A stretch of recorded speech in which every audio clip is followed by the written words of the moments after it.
Bom dia, pessoal do nono ano. Nós hoje vamos para o capítulo 5 e espero que todos vocês estejam com os livros em mãos. Capítulo 5, o Brasil nos anos 20, nos anos de 1920. Nós já estudamos esse conteúdo, que é o conteúdo de Brasil e República, no capítulo 3, beleza? E o último conteúdo trabalhado foi o capítulo 4, nazifascismo. Então, o que foram os anos 20? Primeiro vamos analisar e ver essa imagem que o livro de vocês traz sobre a cidade de São Paulo em 1919. Lembre-se que 1919 é o pós Primeira Guerra Mundial. Perceba que nessa imagem a cidade de São Paulo ela traz alguns elementos que remontam à ideia de modernidade no período, certo? Energia elétrica, indústria, bondes elétricos, cidade extremamente limpa e urbanizada, com infraestrutura urbana, bem urbanizada, veículos particulares. Você vê tudo isso aqui, ó, bondinho elétrico, veículo particular, asfalto, né? Asfaltamento, ok? Limpeza. E um cotidiano bastante parecido com as cidades da Europa. Tudo bem que essa imagem do viaduto do Chá, na região central da cidade de São Paulo, o centro da cidade, não demonstra os problemas que a cidade de São Paulo tinha naquele momento. Mas dá para se perceber que já existe um avanço, uma melhoria na infraestrutura urbana e consequentemente, influenciando o cotidiano da população. Ok? Inicialmente, no capítulo 5, nós vamos, como é uma aula introdutória, nós vamos apenas fazer o bom e velho exercício de ver o conteúdo para a introdução, mas percebemos que esse capítulo traz outros elementos que a gente vai aprofundar ao longo das nossas aulas, ok? Como, por exemplo, ao longo dos anos 20, estou lendo o que diz o livro de vocês, a sociedade brasileira passou por profundas transformações. Sua população, que somava 14 milhões em 1890, saltou para 27 milhões em 1920 e 33 milhões para 1930, que é quando é o início da Era Vargas, né? Ao mesmo tempo, crescia. O Brasil se urbanizava, algumas cidades como São Paulo e Rio de Janeiro transformaram-se em metrópoles e as capitais de outros estados se expandiram rapidamente. Outros estados como São Paulo, outros estados como Bahia, Pernambuco, Belo Horizonte, no caso outros estados como Bahia, Minas Gerais, Pernambuco, Recife, Bahia, Salvador, Minas Gerais, Belo Horizonte, ok? Embora a maioria da população continuasse a viver no campo, claro que em 1920 o Brasil ainda era uma sociedade excessivamente agrícola, a vida urbana ganhou destaque e trouxe novos elementos para a cultura nacional. Novidades tecnológicas surgiram durante a bela época, né? Durante a belle época, como o telefone, o rádio, o automóvel e o avião, bem como o interesse pelo futebol, invadindo o cotidiano dos brasileiros, alterando hábitos e costumes. Em 1920, foi criada a Universidade do Rio de Janeiro, reunindo as antigas faculdades de Medicina, Engenharia e Direito. Aos poucos ela foi incorporando novas unidades, como a Faculdade de Filosofia e a Escola de Belas Artes, ampliando assim a oferta de cursos superiores no Brasil. 7 anos depois foi fundada a Universidade de Minas Gerais. Tá, vamos lá. Neste capítulo, que vai falar sobre os anos 20, nós vamos encontrar que no Brasil os anos 20 foram uns anos bastante floridos para a cultura, a política e a economia nacional. Nesse período você vai ter nos anos 20, 1923, certo?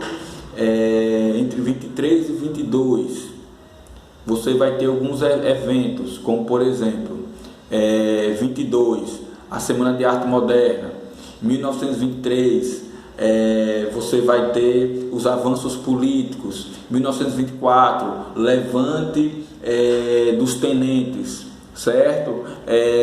1924 a 27, o surgimento do novo grupo contestatório do governo político vigente, a Coluna Prestes, liderado por Luiz Carlos Prestes. Em 27, a criação da Faculdade de Minas Gerais. Em 29, a crise da Bolsa de Valores. Então, em 30, a Revolução Varguista, e assim sucessivamente. Os anos 20, ele foi marcado por diversas modificações, e também são anos conturbados, porque você vai ter, se no Sul enfrenta-se a Coluna Prestes, a fundação também, a penetração de ideias comunistas, okay? A criação do Partido Comunista, a criação do Sindicato do Operário, o aparecimento, o surgimento das fábricas, cria a classe operária, ok? E com isso a luta da classe operária. Você vai ter uma modificação no modelo da elite popular, quer dizer, da elite da população, que cria-se uma república oligárquica pautada simplesmente no atendimento às demandas de um pequeno grupo que estava no comando. E aí você tem a introdução de novos elementos, como uma burguesia industrial aliada a mais uma nova classe média urbana. E essa burguesia industrial ela vai estar ligada amplamente à classe oligárquica cafeeira. Ok? Então, neste capítulo a gente vai estudar tudo isso. Mas, na introdução do capítulo, ele vai dizer que, como acabou de falar, que durante os anos 20 são anos de extrema mudança e modernização das principais cidades brasileiras, São Paulo e Rio de Janeiro. Mas não quer dizer que nesse período também não houve uma ampla ebulição no campo político, no campo social, no campo profissional, no campo econômico e cultural. Quem vai puxar o carro para a evolução cultural é a Semana de Arte Moderna de 1922, ok? Onde novos artistas eles vão criar uma amostra de arte que contestava o modelo europeu, o modelo eurocêntrico de se produzir arte em todas as linguagens, na pintura, na poesia, certo? Na escultura, na música, enfim, os anos 20 são anos extremamente ricos. Há uma ampla ebulição, são anos efervescentes para ambas as partes, mas que tem um predomínio de uma classe. Durante esse Brasil do século XX, nas suas primeiras décadas, há um predomínio de um domínio político e social de uma classe chamada uma classe oligárquica ou grupo, uma oligarquia. E o que é a oligarquia? É um governo de poucos, simplesmente de eleitos, de privilegiados. Os anos 20, ele é marcado basicamente pelo predomínio dessa oligarquia, e essa oligarquia que ela vai entrar em declínio, como o próprio nome diz aqui, a crise da república oligárquica. Mas a república oligárquica ela entra em crise, mas ainda há um predomínio dessas mesmas classes. Por quê? Porque a classe que vai surgir, que vai despontar para dar uma nova cara moderna ao Brasil dos anos 20 é a burguesia industrial, só que a indústria brasileira ela nasce atrelada aos cafeicultores. Por quê? Porque os cafeicultores, devido terem um excesso de capital primitivo acumulado sem aplicar, resolvem aplicar no processo de industrialização, uma vez que a Grande Guerra tinha provocado um impacto no fornecimento de produtos industrializados que vinham da Europa e dos Estados Unidos. Provoca o que? Uma crise de produtos industrializados, forçando a essa oligarquia, essas autoridades do período, implantarem indústrias domésticas para saciar ou suprir as necessidades da população brasileira, que dependia dos produtos industrializados europeus e estadunidenses.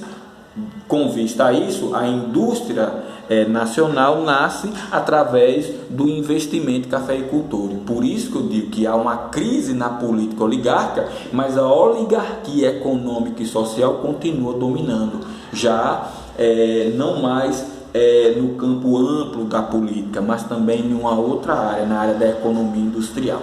Ok? Nós vamos adotar, no caso, ampliar esse conhecimento ao longo do processo. Isso aqui é apenas uma aula introdutória sobre o que a gente vai discutir. E haja visto que vocês terão 2 vídeos, este e um outro que já está no canal, beleza?